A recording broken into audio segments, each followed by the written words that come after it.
Welcome to Phoenix and Flame, pushing through and transforming even when you feel like a pile of ash. This podcast is not intended for use as psychotherapy. If you feel you are in crisis, please call 911 or contact your local crisis hotline. Welcome to Phoenix and Flame. I'm Dana, and this is my podcast on pushing through and transforming even when you feel like a pile of ash. Today, we have an amazing guest with us. Her name is Debby Kruszewski, but she goes by Deb Cruz. It's just a lot easier to say and to remember. Now, she had her dream crushed in corporate America and then listened to a voice within her that said, leave this place and start writing. Now, she now is a published author of Soul Meets Body, Precious and Fragile Things, and Live to Tell. Now, her fourth novel, Date with Kate, is in the process, and all her novels are about following your heart. And in addition to novels, she has an inspirational blog.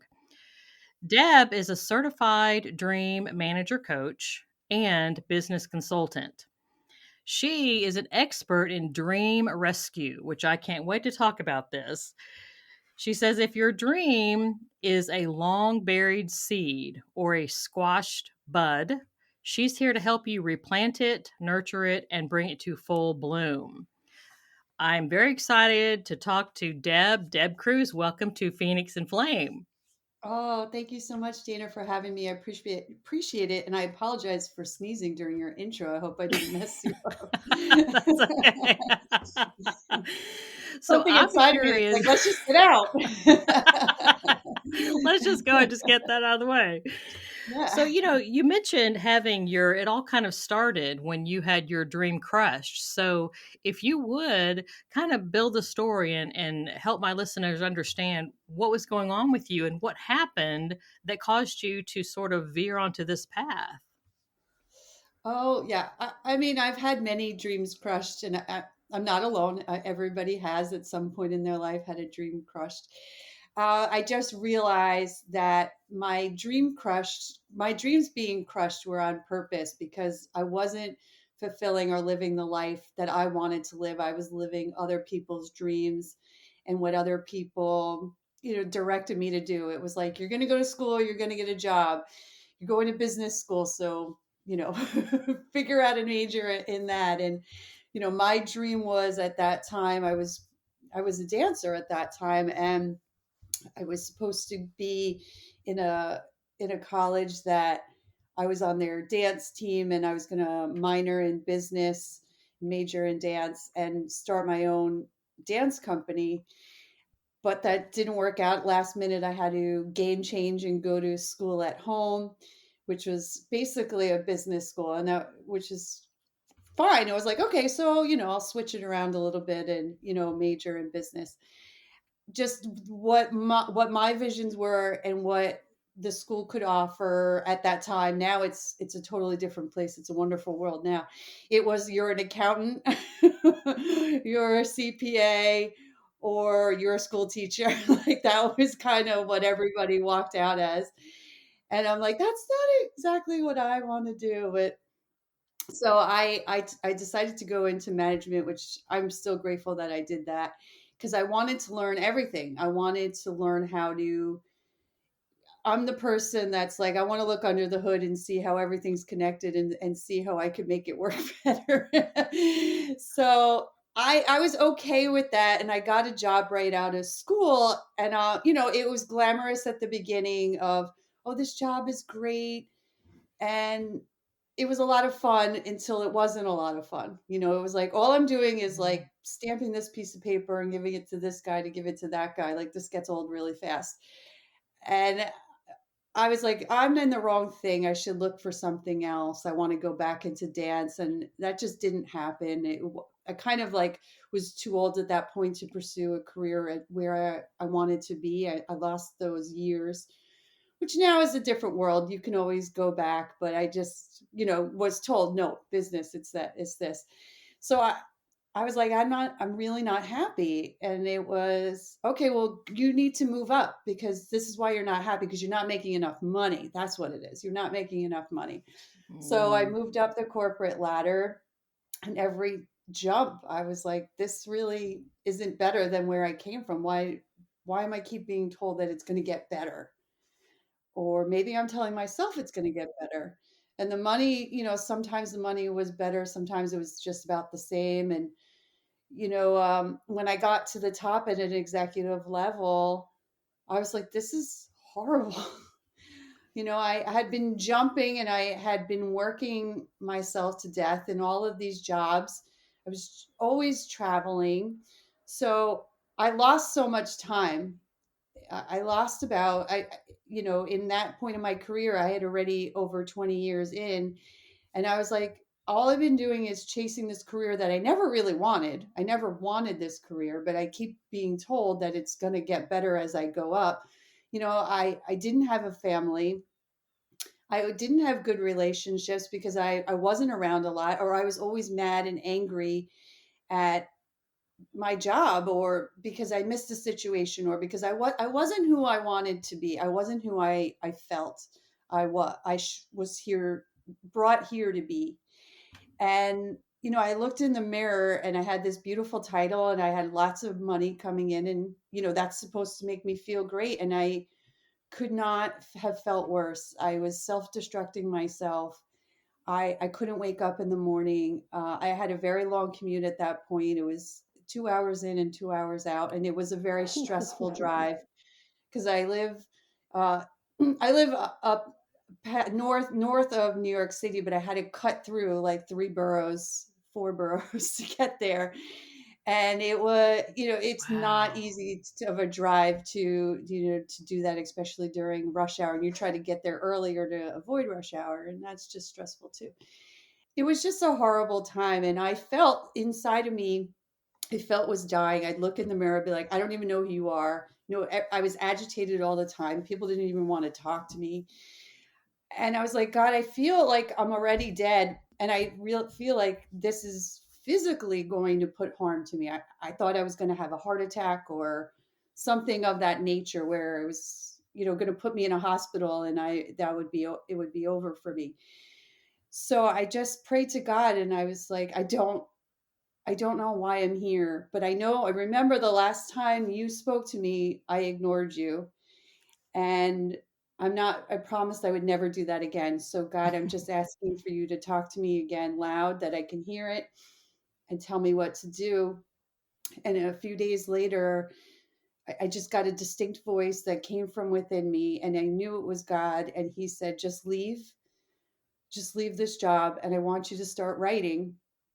Now, writing was never really on my list of anything that I thought I was capable of, or I wrote in college and in high school, and dabbled from time to time, but I never thought of myself as a writer. I didn't really understand what that meant, but I promised myself, which was promising God, that I would never ignore His message again. So I listened. I left. Everybody thought I was insane, and I wrote 3 books in 9 months. And I decided I didn't, Whoa. yeah, I didn't really know what to do with them, or what, I should be doing with them. I published them, they're out there. And listening to the feedback of, what was coming back to me, and so much of what I wrote was not planned, where people were seeing situations and how it helped them navigate in their life, how to get through a situation, and really seeing how strong my connection was with God and people that have passed on, and my signs and symbols that I get. And that helped so many people that were grieving get through learning how to deal with somebody that had passed on as well.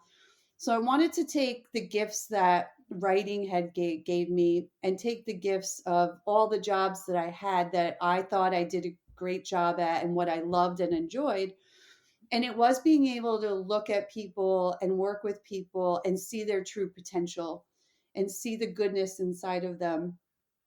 And as I did that, I wanted to take the people that were on that low end list of, these people are on their last warning. we're going to have to let this person go because they're just not performing. And I really did a strong analysis of what that was and what that looked like. And I realized we were failing them. It wasn't them.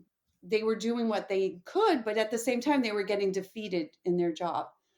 So I took what that looked like and what we could do, because so many companies have so much to offer, but people don't know that, and people don't know how to get there or how to find it, or are just too busy to look for it. So I took a team of 25 people, and I'm like, this is the deal. You got 1 year, and I want you to be the next level of what you are, not what you think the progression is of going from this level to this level. I want to know who you are. I want to see what your potential is. I'm giving you all these people and resources to work with you to get you to what your next level is. And in, again, I think it was at least 9 months, maybe less, those 25 people went into their next job. And then I did another 25, another 25. And then I took that model. And when I went to the next company that I was to work at, I, made it customized for that business and did the same thing. And I realized in under 4 years, I had promoted over 550 people into what their next level is. Wow, that is amazing. I mean, really, that just listen to those numbers. Say that again. Say that one more time, because I think once in a while we get caught up in the momentum of all this information, but Yeah. I think we need to pause for just a moment and say those numbers one more time of what you were able to do. Yeah, I was able to get about 550 people in under 4 years into their next level job, whatever that looked like. And it looked different for everybody. And if it meant leave the company and go somewhere else, like, fine. Because, I don't want to let you go because I failed you. I want you to go because you're thriving and you need to go somewhere else. Like, it's like Mhm. spread your wings and go. And what that really does is they won't always remember you, and they will always say, if you don't know what you want to do or you're stuck, go work there, just because they're going to help you and they're going to work with you and get you to where you need to be. And Mhm. I love now looking at some of these people. I try to stay in contact with a whole bunch of them, and I just have in mind one person right now. I don't know why, but he came in and he was just sort of like a delivery messenger delivery type person that I was in outsourcing, so we outsourced people in different companies to do like mail rooms and copy centers and that kind of back end work.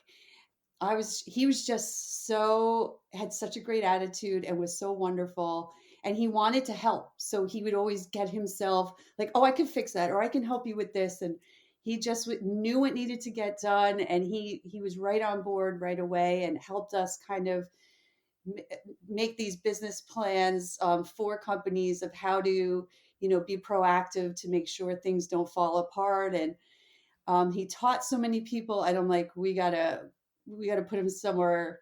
He's so great. Like, I need to get him somewhere else. And he didn't ask for it or look for it, but I saw this potential in him, and I moved him to a different site where it was more of that skill set, and he thrived there. And he stayed there for a little while, and then he found a job that was like running a few buildings, like doing a maintenance for a few different buildings by around where he lived. And now he's like the director of all this maintenance. And Oh you my know goodness. yeah, I'm like, he started as just a delivery guy, messenger, and he just brought this wonderful energy to the job, and he got it and loved it. And he was like, what else can you teach me? What else do you need to know? And it really just makes me so excited to be able to help people like that to get to their true potential. And they didn't, he's like, I don't know what I want to do. I'm not sure.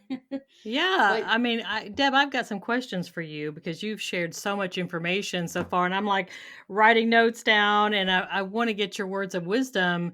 So the one of the things that comes to my mind is it's really not unusual at all, especially with kids who are graduating high school, deciding college, not college, or people in their 20s that are kind of searching. And one of the things that you said in the beginning was kind of differentiating what your goal was, what your dreams are versus someone else's.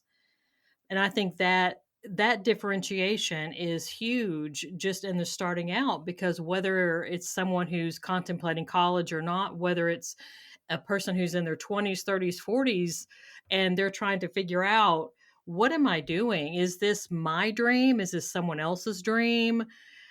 What words of wisdom do you have for the listeners that might be listening thinking, am I even living my dream? Is this even mine? Or am I just doing this because someone else told me all along the way, this is what you're supposed to do? I love the question, and I'm laughing because a few weeks ago, my friend, he has a restaurant, and I was eating lunch there, and he just took his son and dropped his son in front of me, and is like, "You need to talk to her because she's going to help you. You don't have to live in this restaurant. You got to get out there." He's like, I don't even know who you are." It's really, it was just so funny because it's exactly like the question you asked, like, what do I do with this Yes. kid? Like, it's hard to be in that age group right now because there is such a land of opportunity, and there is so many open doors, and there is no more of, you have to do this to do this to do this to do this. You Hmm. can Hmm. really go rogue and go in any direction and make mistakes and start over, and it's wonderful. At the same time, it's great because we're looking at it backwards, where they're looking at it forward, and it could be overwhelming, and it's just as hard as being told you only have this avenue. So Hmm. it's very difficult, I think, for them. And I do work as a mentor at my alma mater, and a few kids here and there that are, friends. But I do get a lot of clients that are in their 20s and are like, I'm just totally lost. I have no idea what my skill set is. I don't know what I should do. And it is overwhelming. But what's important is to learn who you are, right? What makes you happy? What you thrive towards, what gets you up in the morning and puts a smile on your face. What are those things? What are those qualities? What are things you enjoy to do in your personal time? So a lot of those skill sets are very important, where, if someone's like, I really like to play hockey, like, that's so much fun. So you enjoy a team environment, you enjoy the rush, you enjoy, the quick pace. But then there's someone that's like, I want to sit in my room and I want to be a sculptor or a very detailed painter. Okay, so that Hmm. means a lot. You like to work alone, you like to be very detail oriented, you want to make sure everything is perfect for what it's supposed to look like. You're a visionary, you could see things past that. So those are all things. And I don't believe in the quizzes, and I know there's a few people that are going to be like, oh, but it's so helpful, those Meyer-Briggs. And I Yeah, don't care yeah. what your three letters are, or what animal you relate to, or what your color is. That doesn't, you can't go into a job and be like, I'm a pink elephant in an EQFTM. You're I know going to exactly be. where to put you. Over there. I understand it's great. But I don't think it's just very generic and multiple choice. Really spend the time to think about these important things. And you may not, at that stage of your life, you don't understand what jobs look like. You see glamour in jobs, of, oh, look at this movie star, they're so wonderful. It's like, do you know what their life is? It's not glamorous. It's really, really Mhm, not. And mhm, if you don't like to travel, if you don't like to, work with different groups of people all the time, that's not an exciting job. You don't like numbers, don't become an accountant. You don't like people, you don't want to work in customer service. There's a lot we can get rid of right away. But really understanding who you are and some of these details, then we can start to work on what kind of jobs match that, and what kind of environments you like, what kind of environments you don't like. And you really get to narrow it down. And there are so many people that are willing to talk to you of, hey, I really admire your career. Can I talk to you for a few minutes? And people would love that, because if you had that opportunity to talk to somebody about a career choice beforehand, you might have made a different decision. So I really like to spend time, and it's at every age. There's people middle aged that are like, I've been doing this job so long and I hate it and I'm miserable and I'm stuck here. It's like, well, you Mhm. were probably always in the wrong job. And see, I like the term that you said, stuck here.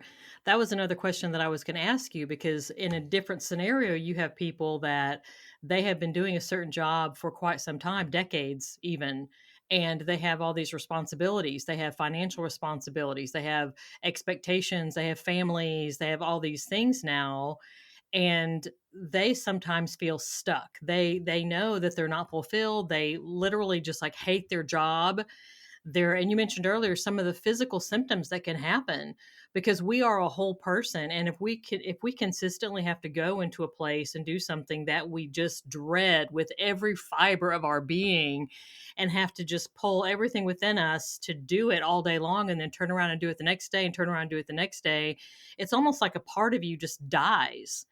And so, that becomes reflected in the body in terms of, susceptibility to heart attacks and high blood pressure and all these things that are going to happen. And a lot of gastrointestinal issues people end up having, like irritable bowel syndrome, GERD, ulcerative colitis, all these types of things. So I'm really interested in your thoughts and your wisdom about those individuals. And they might be listening now. That might be the situation that they're in, where they went down a path that they thought was either the path of least resistance or the path that other people were telling them to do. They didn't know. They were young. They didn't know.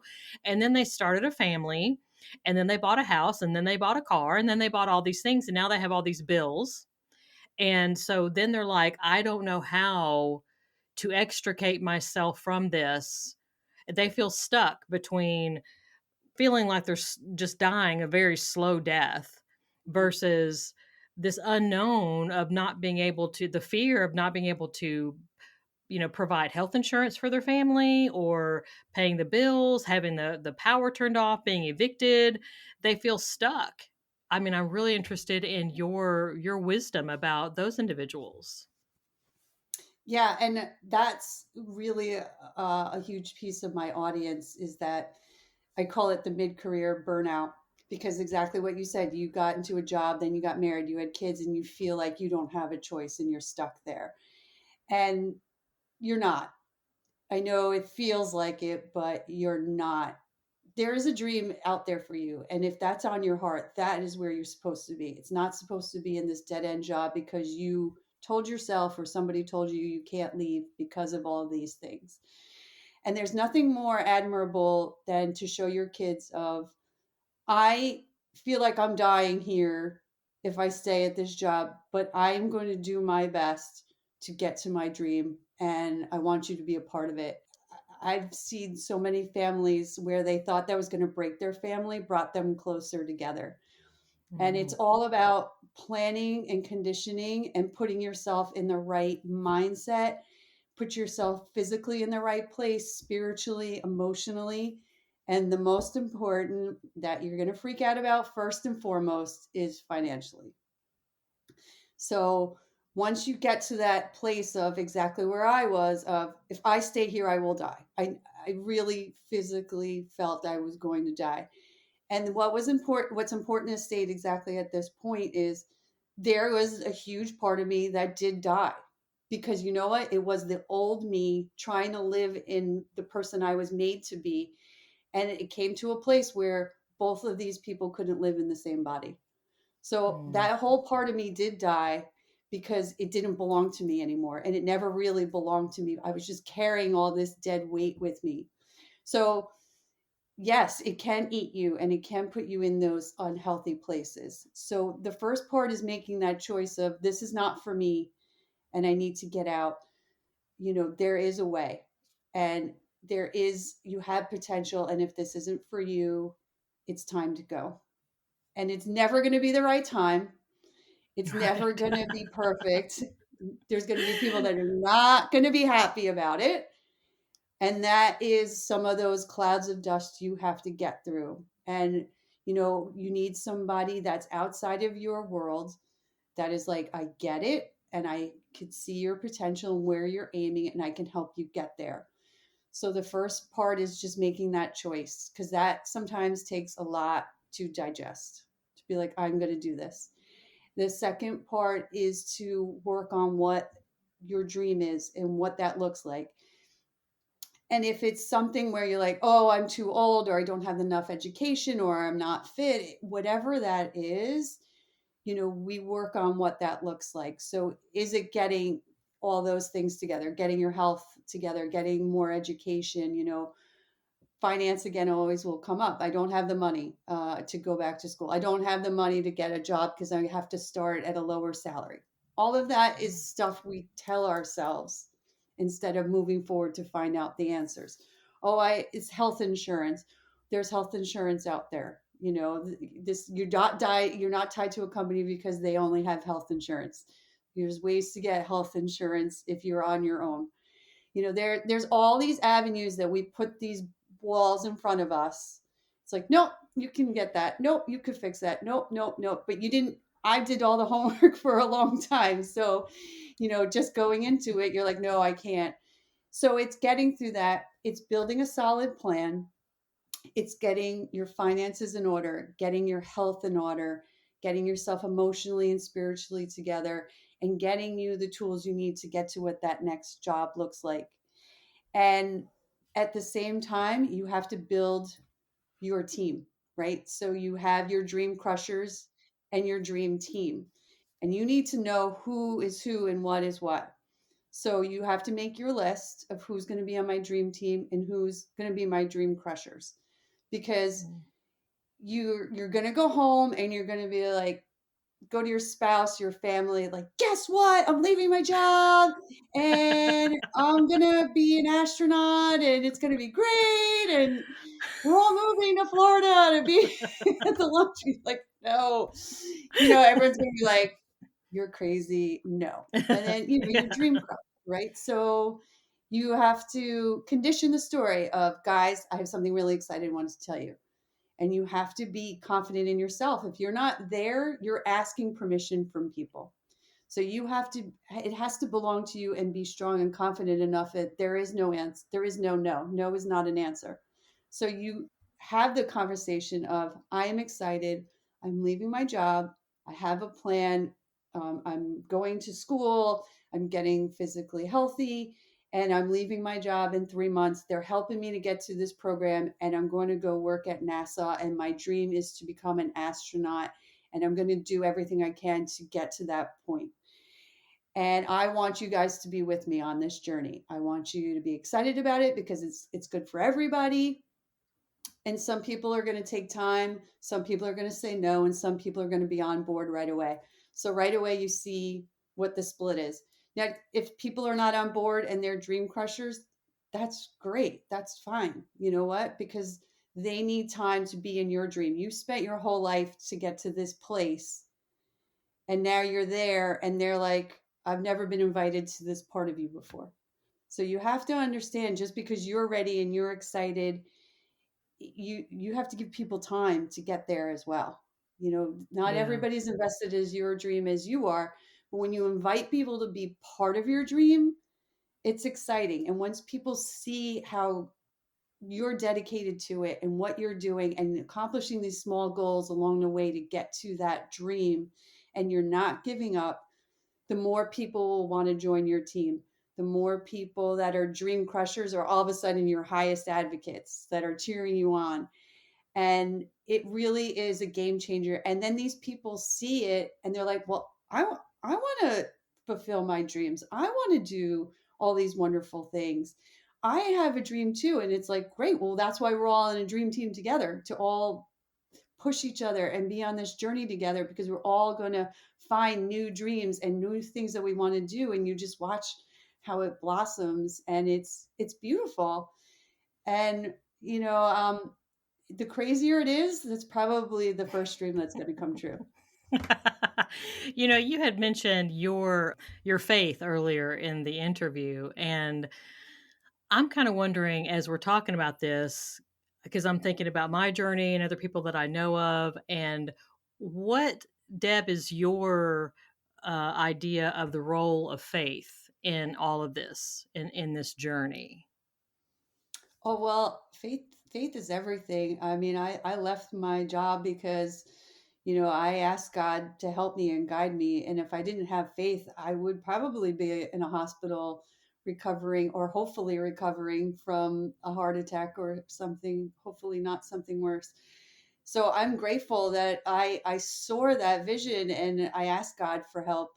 And I wanted more than anything to not be two people. I didn't want a person that was on faith when it was convenient and on the weekends and when I was in trouble, and then go to work and just be horrible and be a horrible person and, not enjoy anything I was doing, making decisions that didn't feel good. And it just wasn't me. And I was like, no, I'm leaving this job to live my life in my faith and be one person, and whatever my career is going to be faith based. And I am sick of being told I can't have that working in corporate America. It's like, well, then I don't belong in corporate America then. And once you leave, and I'm working on an opportunity now that is so much more in depth business wise than I've ever been in.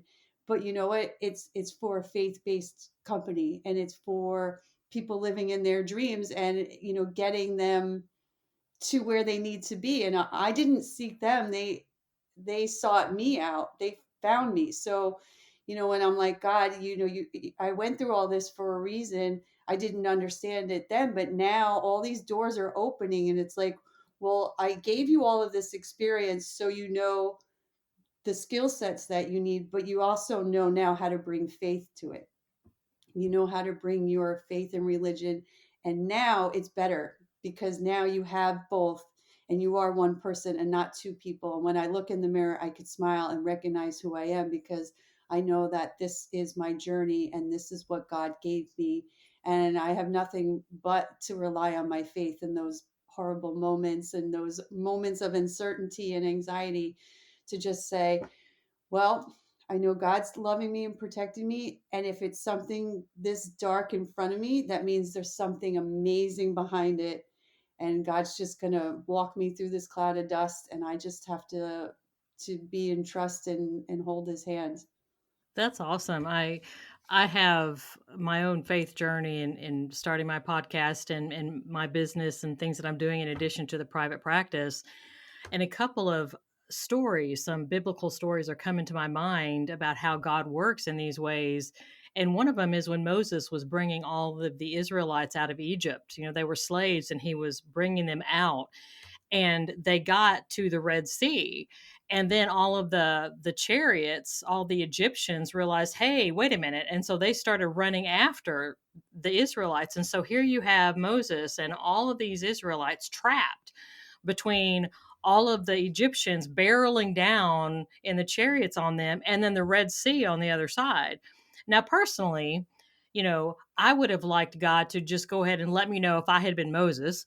Just let me know what's going to happen ahead of time. Go ahead and just part that sea. Let me see the way out. But that's not how it worked. He asked Moses to actually step into the sea and put his staff down in the water, to actually walk into the water, into the Red Sea before he parted it.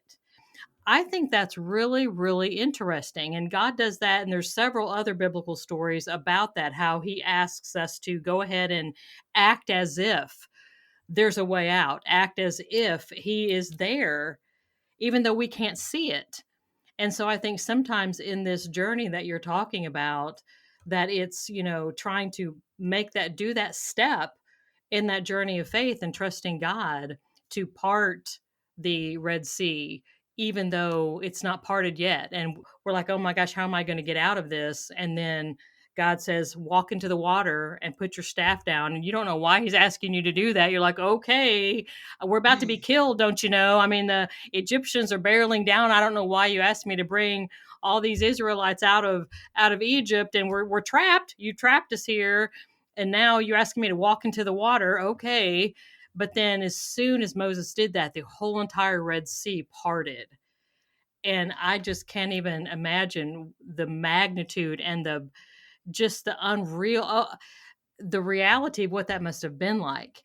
But the point was, God asked Moses to step into the sea before he parted it. And I think that lots of times, if if listeners, if you're in a position in your life and you're leaning on God and you're praying and you feel like he's leading you to do a certain kind of thing, and you're like, yeah, but I can't really see my way all the way to the end. This is a little scary. The answer is yes. It is scary.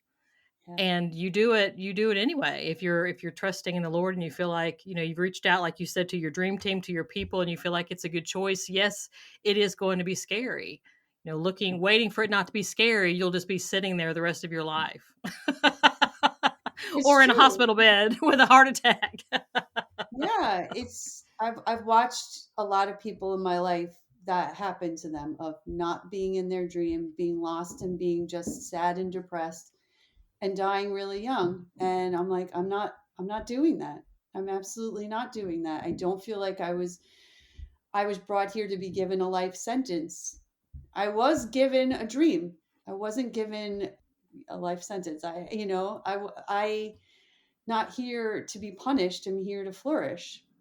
But I told myself for too long, I'm here to be punished. And you watch the dream cycle that you go through of how many times you tell yourself you don't deserve something, or how many times you're always the victim, or how many times you didn't go that extra mile because you're already exhausted by it. And then you just keep looping in this cycle. And it's like, well, how about I just, at this point, just step out of this cycle? Why don't I give it a try? Why don't I eat carrots and celery sometimes? I don't know. Why don't I go for that?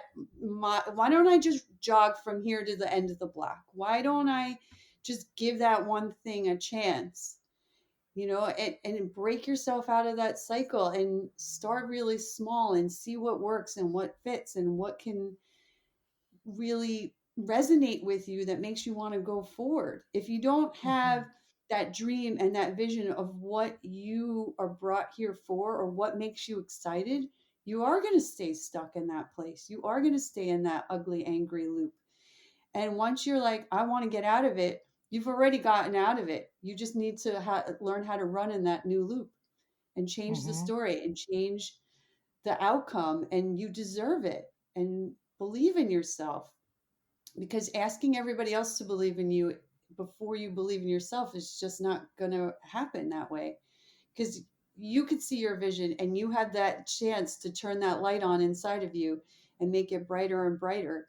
Someone else isn't going to turn that on for you. They can't get in there. Oh, yeah, exactly. They can't get in there. It's not their mind. It's not their heart. It's yours. It's yours. Being a psychotherapist, I'm going to kind of toss out, number one, I love the fact that you're talking about baby steps. Just if you can't do something, if you can't take, a huge bite, like I say, somebody flops a, 25-ounce steak in front of you and says, here, swallow the whole thing. Well, there's no way you can do that. But if you had a fork and a knife and you cut it in tiny bites, it'll take you a while, but you can eat the whole thing. So it's just kind of like, just take a small bite. And I know something that has helped me along the way is asking myself at the end of the day, am I any more progressed? Have I made any progress today that I hadn't made yesterday, however small? Was it one email sent? Was it one conversation? Was it one epiphany? Was it one letter written? Is there anything today that I've accomplished that I didn't accomplish yesterday, and then feel good about that? And also, if there's somebody out there that is struggling with self-esteem and value, and they feel stuck, that they don't believe in themselves, maybe they need some therapy.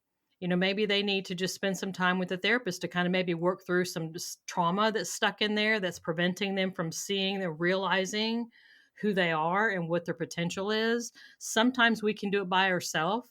and take that small step and reach out and form a dream team. And sometimes we need, a therapist to kind of help along the way. And whatever we're talking about here, what we're talking about are possibilities. Mhm. Building, and a therapist could be a part of your dream team.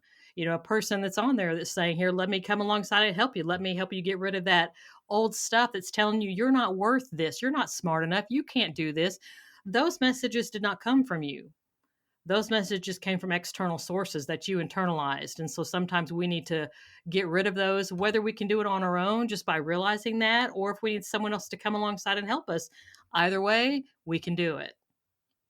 Yeah, you definitely need help, and you need somebody from the outside that's going to structure you, give you that accountability, and get you through that. I call it, postpartum. Those You had those moments of like, a conversation, and it could have struck something that happened to you when you were younger, or at a job, or in a relationship, and bring back all of those memories, and that holds you back.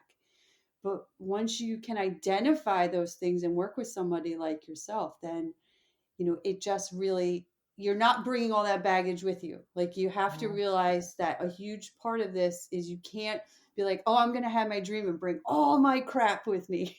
No, no, no, that goes over there, that stays over there.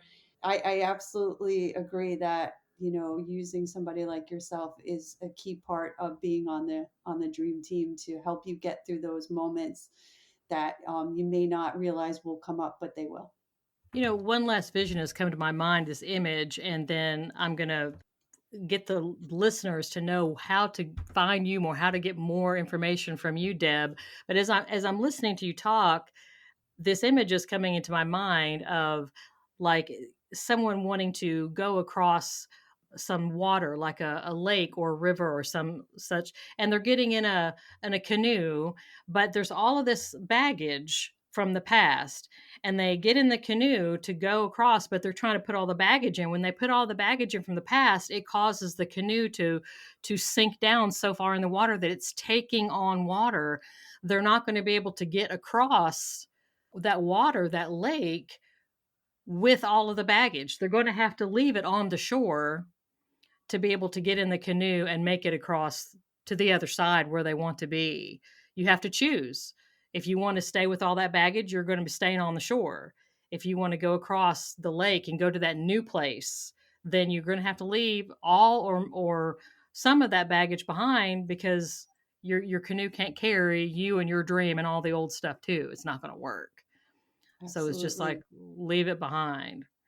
So, Yeah. how can my listeners find you? And they're so excited about what you're sharing and your messages about the dream, and wanting to be able to do what it takes. What are the next steps? How do they get a hold of you and be able to seek out the dream that they've lost so long ago? Oh, well, I try to make it easy as possible. So you could find me on my website, which is debbykruz.com, DEBBYKRUSZ.com. And I leave my social media as the same, Debbie Cruz. So it's at TikTok, Instagram, Facebook, LinkedIn, Pinterest, YouTube. And if there's something else, then I don't That sounds like a lot. I was looking at your profile, and you have a lot of social media. I'm very impressed with your social media presence. That's an area of improvement for me. So I'm quite impressed with your facility in that area. And I noticed you said that.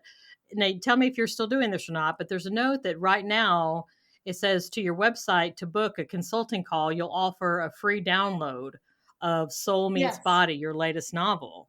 Yes, I wanted absolutely. to I'm sorry, I include totally that. forgot about that. Yes, absolutely. I would love to give all your listeners a free download of Soul Meets Body, and definitely reach out to me. And I would love to do a consultation of what your dreams look like.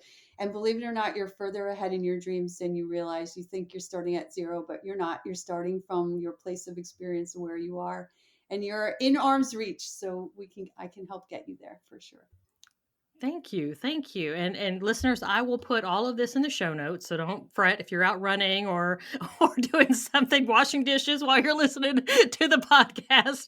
I'm going to put it all in the show notes that you can access, so you'll be able to find Debby anytime. So Debby, thank you so much for your time and your wisdom, and you're willing to come and just share what your experience has been with my listeners. Thank you so, so much. Oh, thank you so much, Dana, for having me. I really appreciate it. Thank you. So, guys, I know you have heard so much in this podcast that you love and is so helpful. And you know what?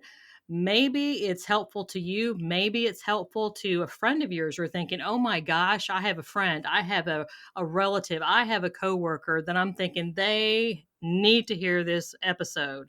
So, share it.